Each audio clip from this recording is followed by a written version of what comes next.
Very good day to all. I'm K.Bakiyaraj, working as Assistant Professor in the Department of MBA at Dr. S.N.S. Rajakshmi College of Arts and Science. So, this sessions we are going to discuss about the Minimum Wages Act according to 1948. So, what are the main objective of the Minimum Wages Act 1948? The first objective was to fix and revise the minimum wages to be paid by the employers to the employees in certain employment. Objective number 2 was to fix an adequate minimum wage for all employees in the interest of the public. Objective number 3, to fix the daily wage hours of an employee according to the employment type. Objective number 4, to prevent the exploitation of the workers.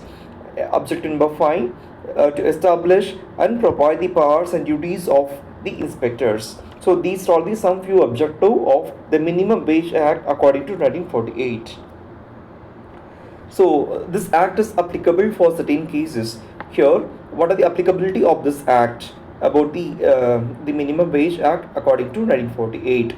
The Minimum Wage Act 1948 was enacted to ensure that workers receive a fair wage for their laborers and to prevent the exploitation by the employers. That is the first applicability of this act.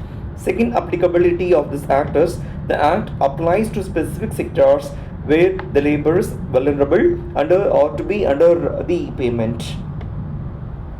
First point, what are the sector cover? The act is applicable to the employment in certain schedules, that is industries or sectors which are often labor intensive or they prone to the labor low wages.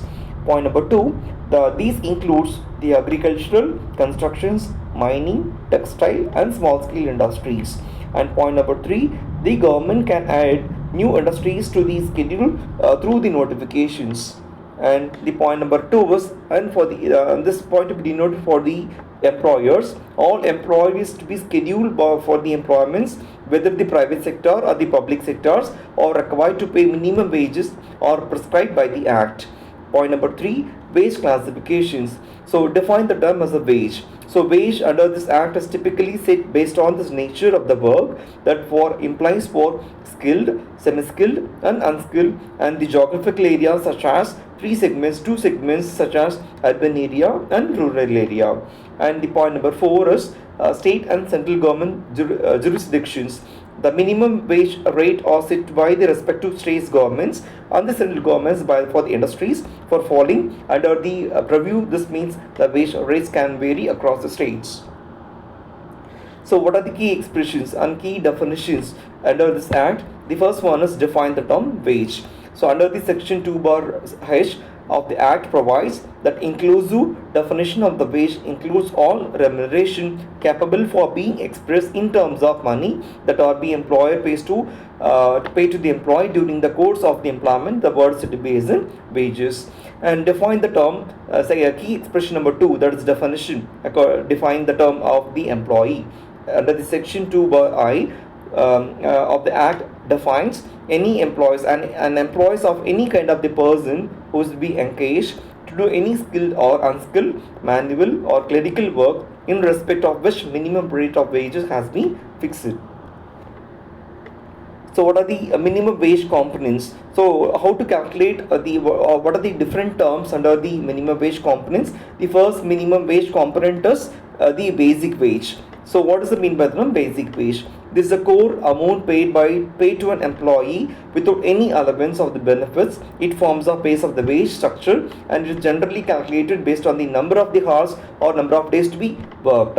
Second wage component is about the diurnal allowance. What do you mean by the term diurnal allowance? The diurnal allowance is an important component that account of the inflation. It is periodically adjusted to reflect the rise in the cost of living and help the employees cope with the price increasing the essential goods and services. The word is to be as diurnal allowance. What do you mean by the term the house rent allowance? The word that is given as the HRA. Although not always there is a mandatory under the Minimum Wage Act, many wage structure that is including the HRA to help the workers with the housing expenses. The word should be as in house rent allowance.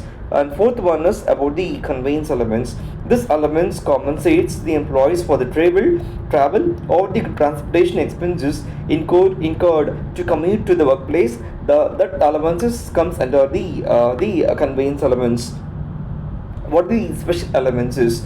That is given as the variable or the dearness allowance. A variable allowance or the dearness allowance is sometimes included to adjust the wages based on the changes in the consumer price index, that is CPI. This is revised periodically to reflect the inflations. And the last allowances about the other allowances. So what are the such allowances that not be included? That allowances comes under the other allowances. Additional components such as the food allowance, medical benefits, overtime pay maybe to be provided as part of the total wage package, depending on the nature of the industries or said to be rules. How the other allowance to be calculated? The basic wage plus dearness allowance plus other allowance is equal to minimum wages act. Thank you so much for this session. Thank you.